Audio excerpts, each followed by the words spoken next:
చాలా సులభమైన మార్గాన్ని మనకి స్కాంద పురాణంలో చెప్పారు.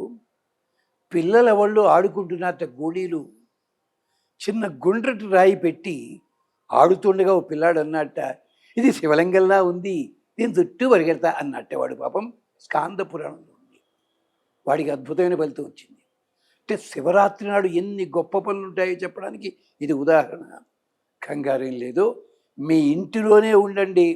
శివాలయం ఎటు పక్కనుందో చూసుకోండి, నమస్కరించండి. లేదా ఉత్తర దిక్కుగా తిరిగి నమస్కారం చేయండి. ఓం నమ శివాయ ఈ మంత్రాన్ని 11 కానీ 27 కానీ 108 సార్లు కానీ చదువుకోండి.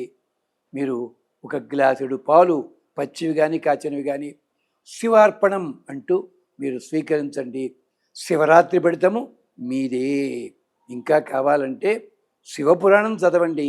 ఇలాంటివి సుమారు 15 కథలు ఉన్నాయి.